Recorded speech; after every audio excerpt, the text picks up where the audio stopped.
Hello everybody, this is Dillon Warren from Team Gamers and Geeks, bringing you my tournament-winning OOB leader deck profile.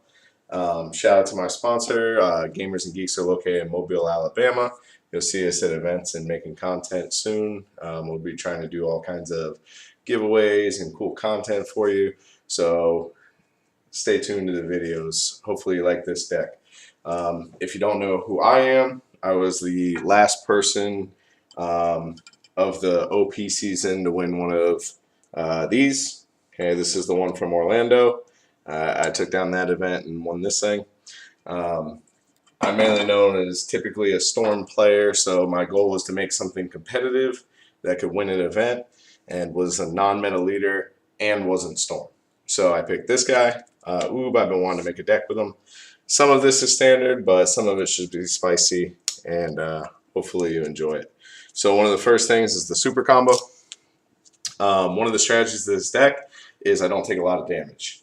So sometimes I sit at 8 life. I don't want to use one of the super combos that only triggers when I awaken at 4.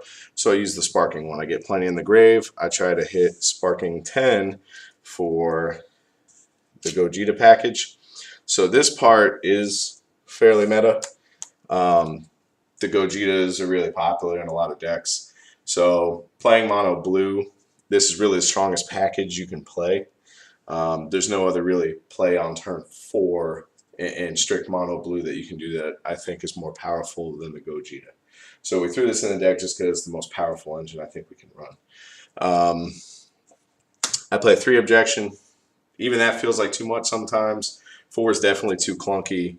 I felt like 3 was the number where I hit it enough times without getting it stuck in my hand too much.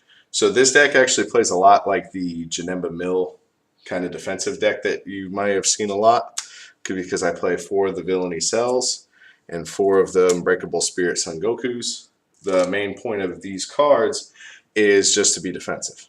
So with these, and these, it essentially gives me 12 super combos in the deck, and a lot of times I'll turtle at 8 life. Whenever I play a deck that is not Storm, I can typically go all the way until I go Gogeta without even taking a damage.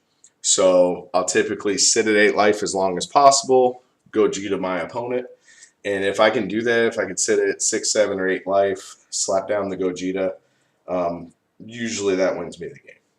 So we're going to play Gokus and Vegetas to get to our Gogeta package. For the 2-drop Goku, now I just thought I would only just pitch this, but having a 2-drop 20k has actually been really relevant. A lot of times they just leave it on board and they don't bother with it. And just swinging in with 20k and poking every turn is pretty important.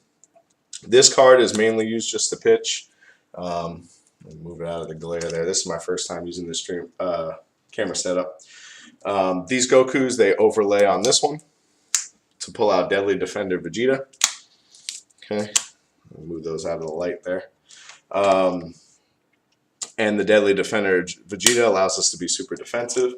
So I've had turns where, say, I've swung with the 2-drop Goku, and then my opponent negated, and I wanted to get an extra attack in.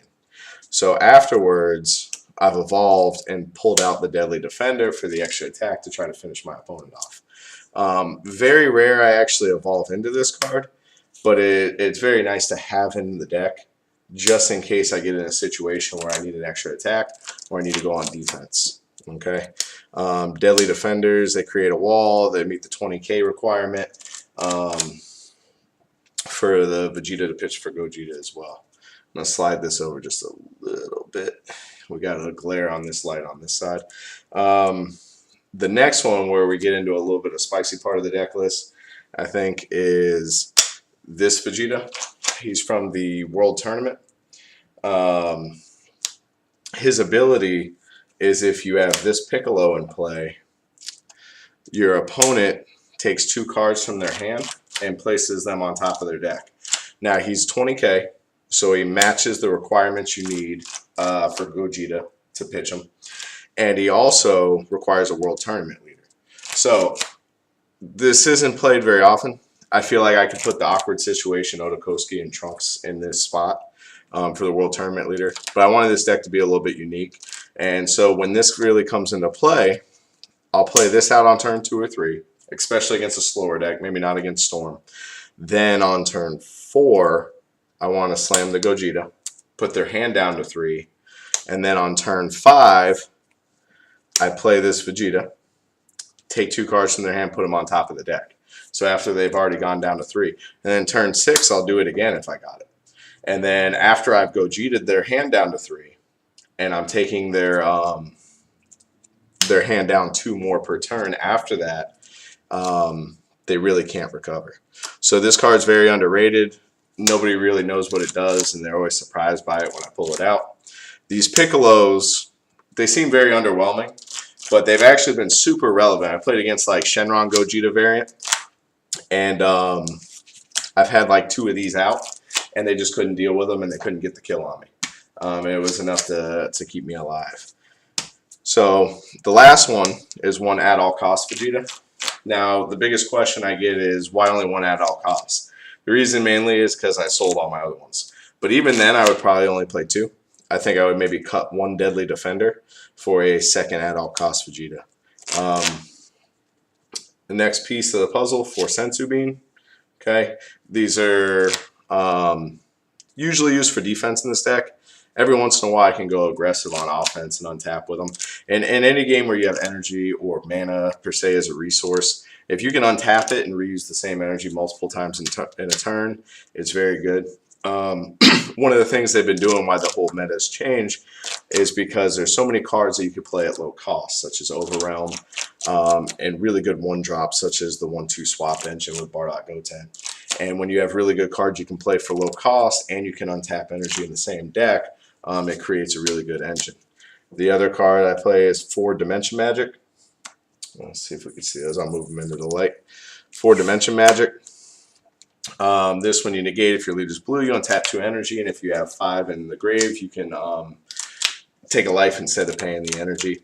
So with these 1 cost 10k super combos that draw a card, you can essentially tap out, combo draw, take a life, untap 2 energy, and then just repeat.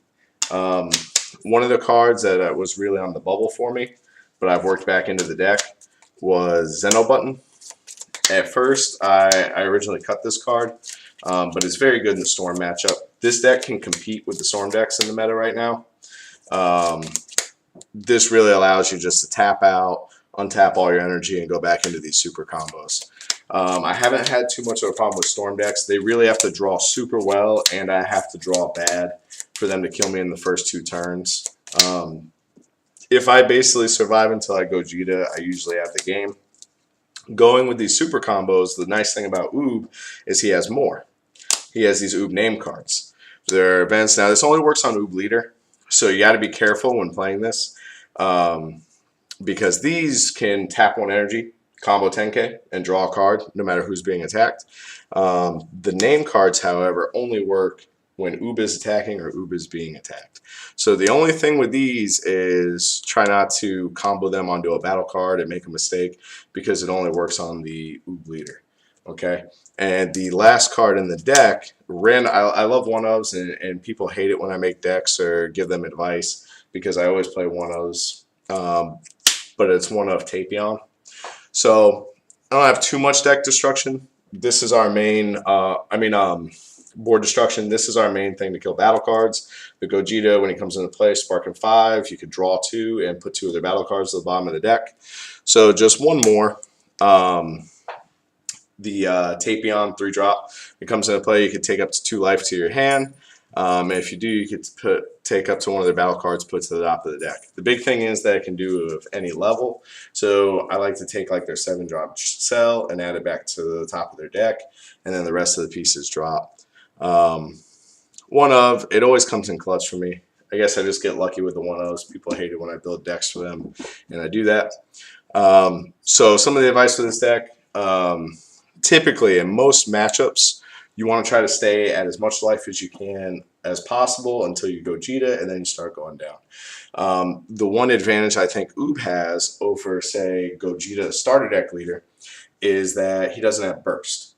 So it's hard to do that with Gogeta. If you sit at 8 life, eventually you're going to keep bursting yourself down. And if you choose not to burst, you're not drawing the card advantage. Also, it has a better matchup against Geneva Mill. I worry with the GnG leader against Geneva Mill decks because the burst is going to self-kill myself. Well, with Oob, I don't really tend to have that problem. I let Geneva Mill hit me. I do not defend. I just take the damage, take the damage, take the damage till I get to about 4 life. I awaken, I stop taking damage, and then I tend to kill him. And I haven't had much trouble with that matchup at all. And then against Storm, you just try to defend. If you survive until you go Jita, you just about got the game. Against androids, same thing. You defend at 8 life, 8 life, 8 life. You let them cell chain you while you're at 8 life. Then you take damage. You go Jita them back. And that's another matchup where if you do that, you typically win that matchup. So this is a non-meta leader. Fairly standard meta deck pieces. But for the most part, it's non-meta. It can win events. This deck can take down a tournament. It's very legit. Few tweaks you can make. You put in the awkward situations over these guys for the World Tournament. I thought about cutting Zeno button or sideboarding it if it's best of 3. But for the most part, this deck is very competitive, very fun. I hope you like the deck. Play it at your locals. Play it at a big event. Win it and enjoy. Thank you again. I'm Dillon Warren from Team Gamers and Geeks. I hope you enjoyed this deck profile. Have a good day.